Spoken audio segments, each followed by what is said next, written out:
10 दिन तक चले हिमाचल प्रदेश के विधानसभा मॉनसून सत्र की कार्यवाही अनिश्चितकाल के लिए स्थगित हो गई।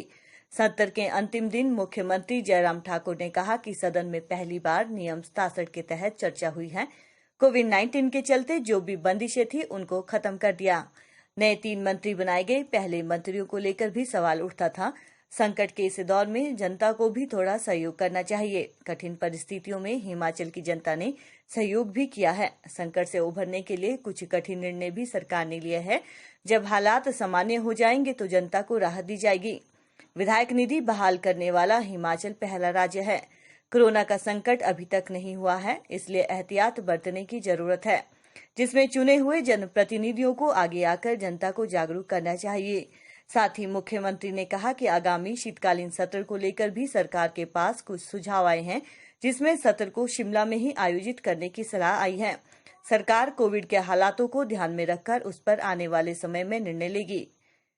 हिमाचल प्रदेश के विश्वसनीय ज्वेलर भूषण ज्वेलर्स सोलन। मैं समझता हूँ कि कई मायने में ये विधानसभा का मानसून सत्र अब की बार यादगार रहेगा आने वाले समय के लिए, और विशेष तौर से 2-3 चीज़ों के लिए। एक तो ये बहुत विशेष परिस्थितियों का सत्र था।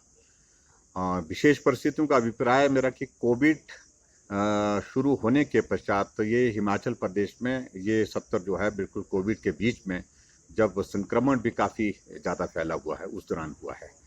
और उस दृष्टि से हिमाचल प्रदेश में हमको व्यवस्थाओं में भी बहुत सारे परिवर्तन इस विधानसभा के अंदर करने पड़े। सीटिंग अरेंजमेंट में बीच में वो फाइबर शीट लगानी पड़ी, मीडिया के लिए सोशल डिस्टेंसिंग के हिसाब से सीट का अरेंजमेंट करना पड़ा, और विजिटर्स को अब की बार रिस्ट्रिक्ट किया, आने से रिस्ट्रिक्ट करना पड़ा। और ऐसे में सैनिटाइज करने के लिए सारी व्यवस्थाएं जो विधानसभा सचिवालय के माध्यम से और स्वास्थ्य विभाग के कोऑर्डिनेशन से जो हुई हैं, उसके लिए भी जो है याद किया जाएगा, क्योंकि इस तरह की आवश्यकता पहले कभी पड़ती नहीं थी। और इस बार के इस सत्र में दूसरी बात महत्वपूर्ण ये है कि लंबा सत्र हुआ। आमतौर पर 5-6 से ज़्यादा सीटिंग्स मानसून सत्र में नहीं रही हैं। अब की बार 10 सीटिंग्स हुई हैं, और इसके उल्टे देश के बाकी राज्यों में सबसे छोटे सत्र इस दौरान हो रहे हैं। 1 दिन का सत्र, 2 दिन का सत्र और 3 दिन का सत्र। और जबकि हिमाचल प्रदेश में उसके विपरीत जो है 10 दिन का ये सत्र किया, और चर्चा बहुत सार्थक रही है। तीसरी महत्वपूर्ण चीज़ मुझे जो लगती है कि हिमाचल प्रदेश के इतिहास में, जैसे मैंने बताया कि काम रोको प्रस्ताव नियम 67 के अंतर्गत जो दिया गया, वो हिमाचल के इतिहास में पहली बार विधानसभा में उसको स्वीकार किया गया चर्चा के लिए। और स्वीकार करने के बाद उस पर चर्चा हुई, और विस्तृत चर्चा हुई। 2.5 घंटे जवाब में लगे, 2.5 दिन चर्चा हुई। तो बहुत लंबा चर्चा का ये सारा जो है वो नियम 67 का एक डिस्कशन रहा। इसके अतिरिक्त सबसे महत्वपूर्ण चीज़ ये है कि सत्र में काफ़ी एक अच्छे माहौल में चर्चाएं और जो लाई गई थी, जो विपक्ष की ओर से नियम के अनुरूप उन चर्चाओं को स्वीकार किया गया, उस पर चर्चा हुई। और सत्ता पक्ष की ओर से जो भी यथासंभव जो उत्तर देने के लिए उसमें जो फिगर्स एंड फैक्ट्स जो थे, उनको भी प्रस्तुत किया गया। और मैं सभी विधानसभा के अध्यक्ष महोदय, उपाध्यक्ष महोदय और सारे सचिवालय का भी आभार व्यक्त करता हूँ। और विशेष तौर से ऐसे संकट के क्षण में जब इस तरह का सत्र हुआ, तो इस सत्र के दौरान जो व्यवस्थाओं से संबंधित जो है, जो यहाँ चिंता की स्वास्थ्य विभाग ने, पुलिस विभाग ने, उन सब का भी आभार व्यक्त करता हूँ। सर, फैसला हुआ है, क्या सरकार इसमें विचार कर रही है, और 21 तारीख को विचार? देखिए, कॉलेज और स्कूल के इसमें एग्जाम से संबंधित और कॉलेज स्कूल खोलने के से संबंधित जो है अभी अंतिम निर्णय नहीं है। इस पर आज थोड़ा हम और भी विचार करेंगे, लेकिन फिलहाल अभी तक इस पर निर्णय अंतिम नहीं पहुंचा। Thank you very much. बहुत बहुत आप सबका भी बहुत बहुत धन्यवाद। आप सब लोगों ने बहुत बेहतरीन कवरेज दी है, और असुविधा में, मुश्किल में रहते हुए भी आप लोगों ने अच्छा काम किया है। आप सबको धन्यवाद। मिलेंगे फिर, है ना?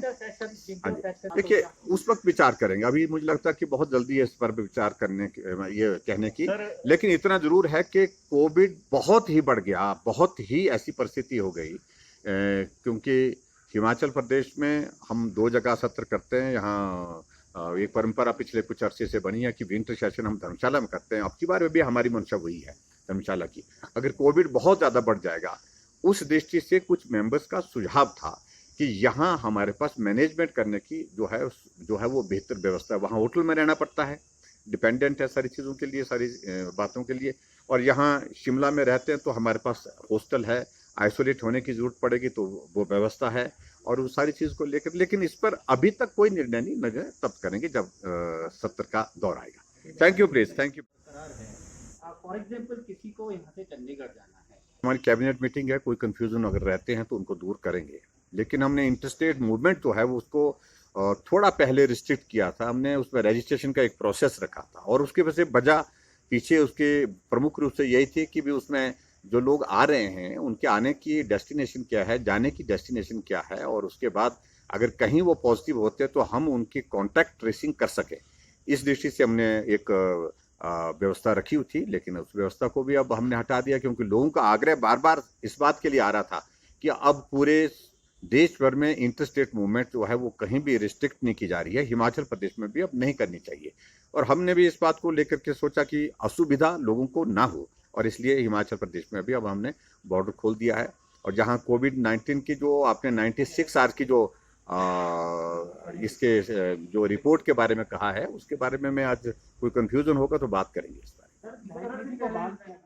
जहां तक नेशनल हाईवे 4 लेन के सिलसिले में जो आज मामला बीच में उठाया और अध्यक्ष जी ने इसको उठाने की अनुमति दी, और हमने उसका उत्तर भी दिया है। हमने पहले ही कह दिया कि हम उस सारे इसमें सारी घटनाक्रम में जो है बिल्कुल केंद्र सरकार के साथ लगातार संपर्क में है। हमने पत्र भी लिखा, व्यक्तिगत रूप से मैंने नितिन गडकरी जी से बात भी की है, और हमने कहा कि इसको रिव्यू करना चाहिए, खासतौर से शिमला मटौर जो हमारा 4 लेन का है। बाकी जहां तक पठानकोट मंडी के बारे में, वो निर्णय अभी अंतिम निर्णय नहीं है। उसमें अनवाइबल प्रोजेक्ट की सूची में अभी तक अगर पूरा एक प्रोजेक्ट है हमारा, वो शिमला मटौर है जिसको डाला गया है। हमने कहा उस सूची से उसको बाहर निकालना चाहिए। मैं उम्मीद करता हूं जो पत्र लिखा है और पत्र लिखने के साथ बातचीत हुई है उसका कुछ परिणाम होगा। स्वाभाविक रूप से चिंता का विषय है, क्योंकि कोविड का जो तेजी से बढ़ना ये सबके लिए चिंता का विषय है, और स्वाभाविक रूप से हम सबके लिए भी है। और हिमाचल प्रदेश में पिछले 1 महीने से काफ़ी केसेस में बढ़ोतरी हुई है, और उसकी वजह हम ये नहीं कह सकते कि हिमाचल ने कुछ गलत किया है इस कारण से बढ़ोतरी हुई। बढ़ोतरी की वजह पूरे देश भर में एक तरह का फिनोमिना चला हुआ है, और सभी जगह number of cases, positive cases के बढ़ रहे हैं, लगातार बढ़ रहे हैं। फिर भी हिमाचल प्रदेश उसकी तुलना में, बाकी राज्यों की तुलना में अभी भी मैं कह सकता हूँ कि कम है, और नंबर ऑफ डेथ भी पीछे बढ़े हैं और काफ़ी बढ़े हैं। ऐसे में वो चिंता का विषय है, लेकिन और ज़्यादा सजग और सावधान होकर के काम करने की ज़रूरत है। सर जो कॉलेज के इन चीज़ों पर नहीं जाना चाहूँगा, क्योंकि अब सत्र समाप्त हो गया है। विधानसभा का सत्र जो है नियम के अनुसार होता है। प्रश्न कौन पहले लगेगा, कौन बाद में लगेगा, एक तो विधानसभा सचिवालय देखता है, इसलिए टिप्पणी करना उचित नहीं है। दूसरी बात, अब तो ऑनलाइन सिस्टम है, और उसमें आगे पीछे क्रम को करना संभव नहीं है। जिस क्रम में होगा उसी क्रम में होगा, और बहुत सारे प्रश्न उनके लगे हैं। अधिकांश प्रश्न अपोजिशन की ओर से होते थे, और उसमें प्रश्न लगने के बाद उनका सही उत्तर दिया गया। मुझे लगता है कि विपक्ष की ये शिकायत नहीं होनी चाहिए, नहीं रहनी चाहिए। सभी प्रश्नों का उत्तर सही तरीके से दिया गया। 6 महीने का जो कार्यकाल रहा है, कोरोना काल भी जो है वो दी जानी चाहिए। देखिए,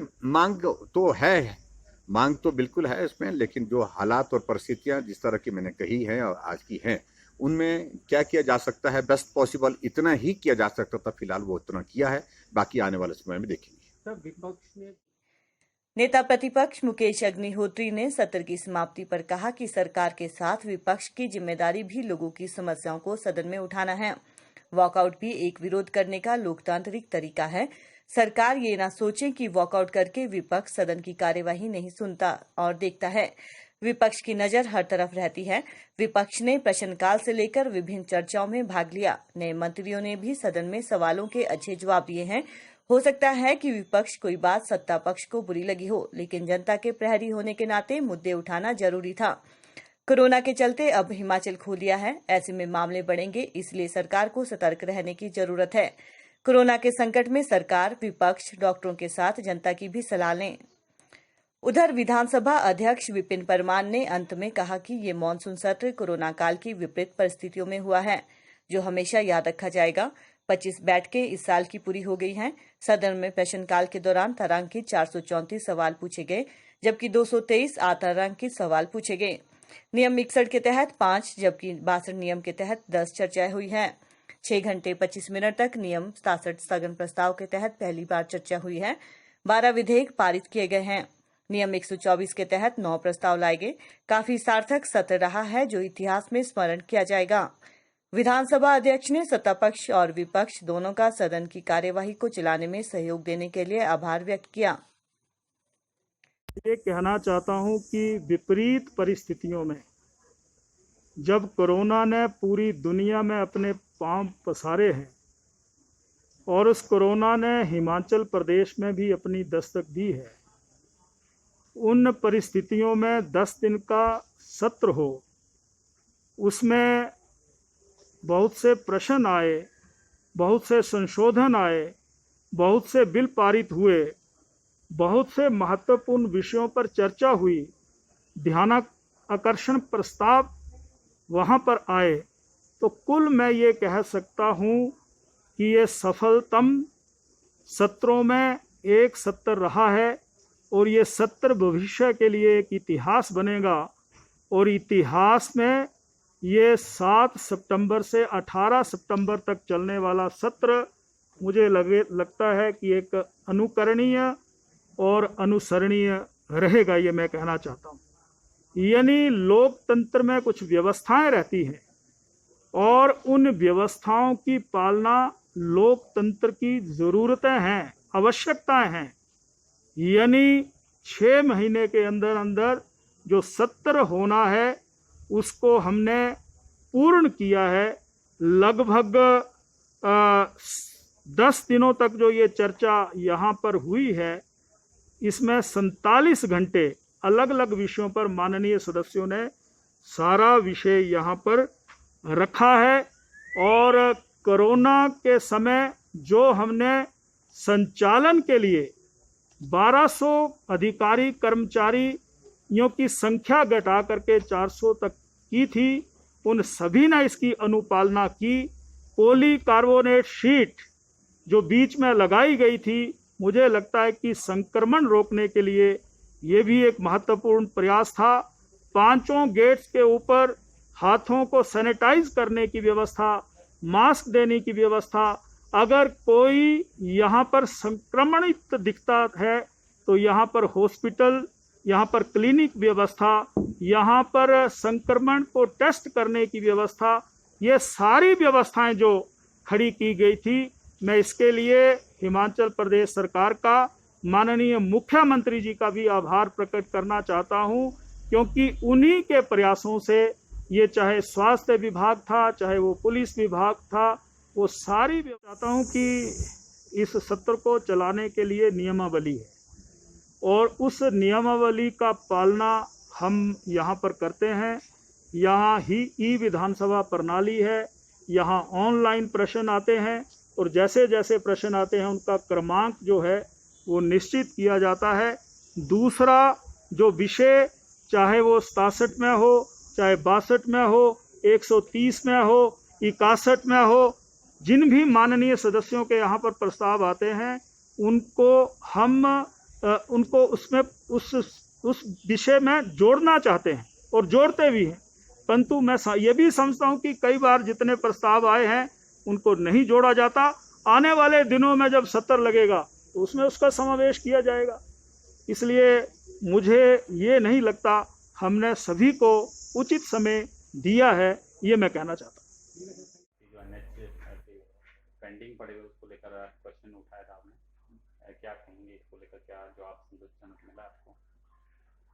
देखिए, हम पिछले कुछ दिनों से लगातार जद्दोजहद कर रहे थे कि नेशनल हाईवे एंड 4 लेन्स की जो स्थिति है उस पे हमें पक्ष रखने का मौका दिया जाए और जो हमारे पास सूचना है उसके आधार पे मुख्यमंत्री जवाब दें। और हमने 62 के तहत ध्यानाकर्षण प्रस्ताव दिया था। ये हमारा ध्यानाकर्षण प्रस्ताव है जिसमें हमने ये कहा था शिमला मटौर 4 लेन के अव्यवहारिक करार देकर राष्ट्रीय राजमार्ग प्राधिकरण के फैसले से पैदा हुई स्थिति के बारे में सदन का ध्यान आकर्षित करने वाले। तो ये जो है ऑथेंटिक डॉक्यूमेंट्स के आधार पे हमने ये बात उठाई थी और हमने इसके संदर्भ में 2 पत्र जो है केंद्र के बड़े इम्पोर्टेंट हैं, जिन्होंने साफ दूध का दूध पानी का पानी कर दिया, जिन्होंने ये साफ कर दिया कि शिमला से जो मटौर सेक्शन है नेशनल हाईवे 88 जो नया नाम था उसका 205 तो कि ये रद्द कर दिया गया है और 223 किलोमीटर का ये स्ट्रेच है, लगभग 224 किलोमीटर लगभग बनता है। तो ये स्ट्रेच जो है रद्द कर दिया और ये 10/9/2020 को जो है ministry of roadways and transport and highways की जो भारतीय राष्ट्रीय राजमार्ग प्राधिकरण का पत्र है जो कि इस 10 तारीख को निकला है और ये हिमाचल प्रदेश के प्रिंसिपल सेक्रेटरी पीडब्ल्यूडी को पत्र आया है और इसमें इन्होंने स्पष्ट कर दिया कि 2016 में जो हमने ये फैसला किया था इसको बनाने का और इसमें उन्होंने कह दिया कि ये प्रोजेक्ट अव्यवहारिक है, वित्तीय तौर पे इसको बनाना संभव नहीं है और इसलिए जो है इसको रद्द किया जाता है और इसके ये 5 स्ट्रेचेस में बन रहा था, इसके 5 सेक्शंस थे और उसकी बात भी इन्होंने ये कर दी कि ये पांचों के पांचों रद्द कर दिए गए और नेशनल हाईवे अथॉरिटी ने ये सड़क जो है वापस जो है पीडब्ल्यूडी को दे दी। 4 लेन का प्रोजेक्ट है, 4 लेन का प्रोजेक्ट अगर नहीं रहता है तो नेशनल हाईवे तो रहेगा, पहले से नेशनल हाईवे है। उन्होंने कहा कि हमने सारे कागजात और DPR meanwhile DPR of this stretch is being transferred to the state PWD. इसका मतलब ये पीडब्ल्यूडी को चल गया, इसका मतलब तो ये स्टेट रोड हो जाएगा, स्टेट रोड, उसके ऊपर नेशनल हाईवे और फिर जो है 4 लेन प्रोजेक्ट। 4 लेन 223-24 किलोमीटर का 4 लेन प्रोजेक्ट की ये ऑथेंटिक चिट्ठी है जिसपे मैं बार बार इनको कह रहा था कि स्टेटस की बात करनी है, मुख्यमंत्री से बात करनी है। और इससे पहले जो है एक जो है नेशनल हाईवे की प्लानिंग जो डिपार्टमेंट है, वो प्लानिंग डिपार्टमेंट की ये चिट्ठी है, ये 3 जुलाई 2020 की। उन्होंने इसमें ये किया कि देश में कौन से प्रोजेक्ट वायबल हैं नेशनल हाईवे, कौन से अनवायबल हैं, कौन से व्यवहारिक हैं, कौन से अव्यवहारिक हैं। तो अव्यवहारिक में उन्होंने जो प्रोजेक्ट दिए हैं और जो इस चिट्ठी पे आए हैं, जो हमें भेजे हैं, 17 नंबर पे इन्होंने लिखा है, 17 नंबर पे जो रद्द हुआ है कांगड़ा हमीरपुर बिलासपुर शिमला मटौर ज्वालामुखी 40 किलोमीटर। फिर इधर 29 नंबर पे लिखा है, 29 नंबर पे कांगड़ा हमीरपुर बिलासपुर शिमला वही प्रोजेक्ट ज्वालामुखी हमीरपुर बाईपास 41 किलोमीटर। और उसके बाद 30 नंबर पे इन्होंने मेंशन किया है कांगड़ा हमीरपुर बिलासपुर शिमला 39 किलोमीटर। और फिर 39 इन्होंने दिया है, 39 पे यहाँ मेंशन आया है कांगड़ा हमीरपुर बिलासपुर शिमला नौनी चौक टू शाला घाट 34 किलोमीटर। और एक 40 नंबर पे इन्होंने लिखा है ये कांगड़ा हमीरपुर बिलासपुर शिमला शाला घाट शिमला। तो इसका मतलब 5 के 5 प्रोजेक्ट जो हैं यहाँ पे इधर इन्होंने मेंशन किए हैं कि ये 5 सेक्शन थे और यहाँ इन्होंने कह दिया ये 5 के 5 अनवाइबल हैं, व्यवहारिक नहीं है, इसलिए हम इसको रद्द कर रहे हैं। तो हिमाचल प्रदेश सरकार को सूचना आ गई तो सदन को क्यों नहीं सूचना दी जाए कि ये रद्द कर दिया गया।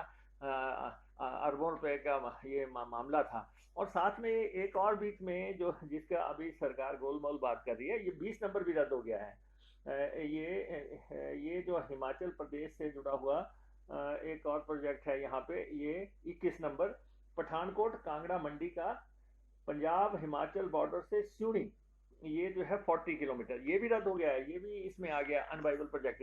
तो ये 6 प्रोजेक्ट हमारे रद्द हुए हैं और ये चिट्ठी हिमाचल प्रदेश को सरकार को आ गई। हमने पूछा कि आपको पत्र आ गया है कि नहीं आया है।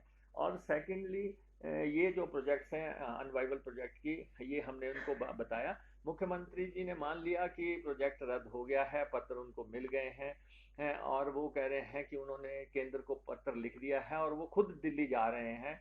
और क्योंकि केंद्रीय मंत्री कोविड पॉजिटिव हैं तो इसलिए जो है वो थोड़ा समय लग सकता है, लेकिन मुख्यमंत्री जी ने ये स्पष्ट कर दिया कि वो स्पेसिफिकली इस काम के लिए दिल्ली जा रहे हैं और उन्होंने पत्र भी लिख दिया। तो ये शंकाएं जो हैं, हमारी कोई ऐसी झूठी बात नहीं थी जो कि हम सदन में इतने दिन से बात कर रहे थे कि भाई इसको उठाने का मौका दिया जाए।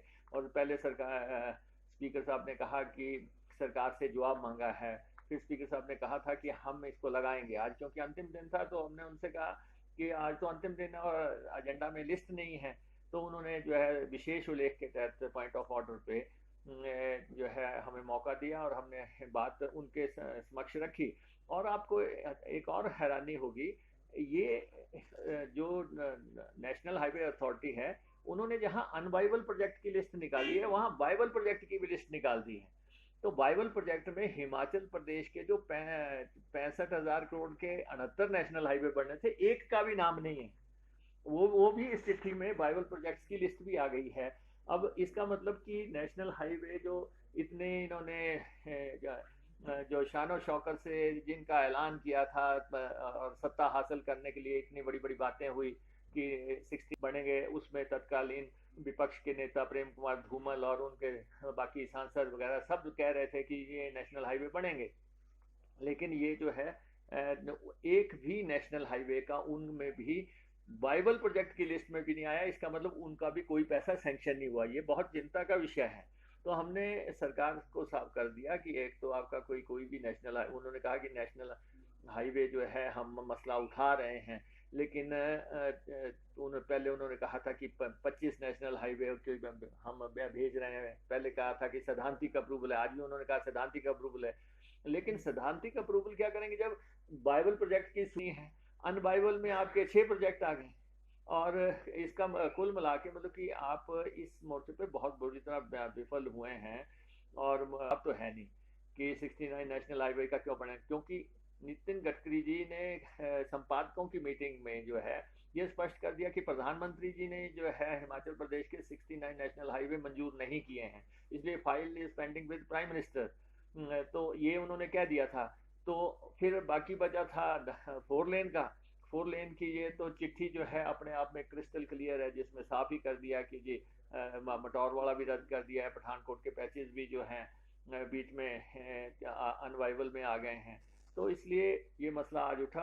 अब सरकार ने कहा है कि वो दिल्ली जाएगी और सरकार ने पत्र भी लिखे हैं, बात भी किए हैं। अब देखते हैं, चौथा साल तो शुरू हो रहा है और इस साल की लिस्टें जो है भारतीय राष्ट्रीय राजमार्ग प्राधिकरण ने निकाल दी हैं और साफ स्पष्ट हो रहा है कि जो है सरकार नेशनल हाईवे 4 लेन्स इन सबको जो है हल कराने में, इनके लिए पैसा जुटाने में नाकाम हो गई है।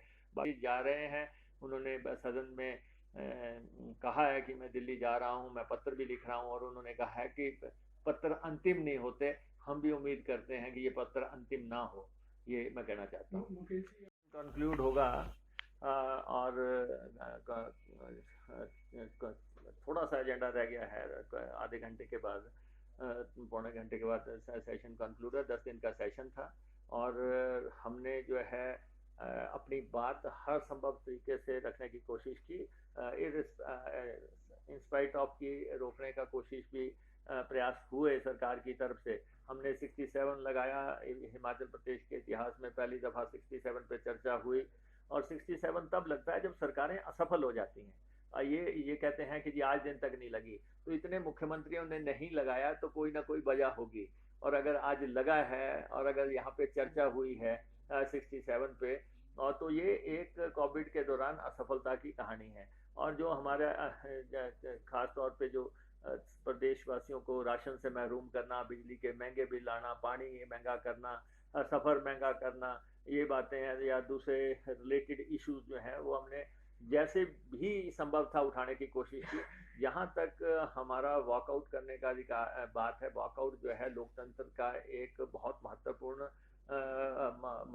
पिलर है, क्योंकि अपनी बात रजिस्टर कराने के लिए हमने वॉकआउट किया, क्योंकि जब तक सरकार के दिमाग में बात ना आए कि ये किस बात से खफा है और वो जो है और लेकिन हमने एजेंडे में हिस्सा लिया। ये एक इम्प्रेशन देने की कोशिश करते रहे जैसे कि एजेंडा नहीं चला, या हमने अंदर जो है सारे बिलों पे चर्चा की। हालांकि इन्होंने विरोध के बिल लाए हैं, जैसे श्रमिकों के खिलाफ बिल आए हैं, हमने उसका विरोध किया है आपके सामने। और उसके बाद सहकारिता सेक्टर को तहस नहस करने वाला बिल आया है। टूरिज्म में वाइस चेयरमैन कोविड काल में लाने का, ऐसे ऐसे बिल इन्होंने लाए हैं। हमने उन सब की बात की, महंगी बिजली पे जो है स्पेशल चर्चा की, और जो भी तौर तरीके हो सकते थे सदन के अंदर और सदन के बाहर और उठा के वो हमने बातें रखने की कोशिश की। और अब आपके सामने आज अंतिम दिन तक हम यहाँ पे लगे हैं। हमने स्पीकर साहब के, अगर हमारा एजेंडा नहीं लगा तो हमने स्पीकर साहब के चैम्बर के बाहर बैठ के भी जो है अपनी बात कही। हमने महात्मा गांधी जी की प्रतिमा के वहां भी जाके पूरे विधायक दल ने संकल्प लिया कि जो भी मसले हैं वो जनता अगर यहाँ नहीं रखने देंगे तो हम जनता के दरबार में रखेंगे। तो बहुत ही विधायक दल ने पूरी ताकत से काम किया है। और जनता के मुद्दे हैं, जैसे आज लगा था करुणामूलक आधार पे भर्तियां हैं, पुलिस वालों का जो है कॉन्ट्रैक्ट है, या जितने भी ये सारे मसले हैं, एसएमसी की नौकरियां चली गई, ये सारे मसले किसी न किसी माध्यम से हमने सरकार को जगाने की कोशिश की। और ख़ास तौर पे जो कोरोना काल में सरकार की नाकाम हुई है। जब एक केस था तो सारा हिमाचल बंद हो गया। जब आज 100 केसेस होने जा रहे हैं और 11,000 से ऊपर केसेस हो गए, डेथ्स हो गई हैं 100 केसेस और 11,000 से ऊपर केसेस हो गए हैं, तो सारा हिमाचल खोला है हमने। उसकी कोई ठोस रणनीति अब सरकार के पास नहीं है, सरकार के हाथ खड़े हैं। तो हमने वो सारी बात जो है सदन में रखी और मैं अपने विधायक दल का बहुत आभारी हूँ। ये आपने देखा होगा, विधायक दल एकजुटता से जो है अपनी बात रखता रहा। सब लोग अंदर और बाहर जो है जिस एकजुट, ये सरकार की सबसे बड़ी परेशानी है। जो बार बार कहते हैं विधायक दल में जो है तालमेल नहीं है, जबकि कांग्रेस विधायक दल ने बहुत बेहतरीन परफॉर्म किया है। कांग्रेस के सब लोग जो हैं, कल महात्मा गांधी राष्ट्रपिता की प्रतिमा पे भी सब लोग गए थे। आज भी जो है जब भी हम अंदर गए सबने एक दूसरे का साथ दिया। बाहर भी ये सरकार की परेशानी है कि कांग्रेस विधायक दल इतनी इंटीमेसी से कैसे काम करता है। तो पार्टी के लिए सब विधायक समर्पित हैं और जनहित के मुद्दों के लिए जो है विधायक दल ने काम किया है। और आज अंतिम दिन है, इसलिए आज हमने जो है थोड़ी देर में असेंबली क्लोज हो जाएगी। 10 दिन असेंबली चली है। विपक्ष ने पूरी सकारात्मक और रचनात्मक भूमिका जो है अदा की है।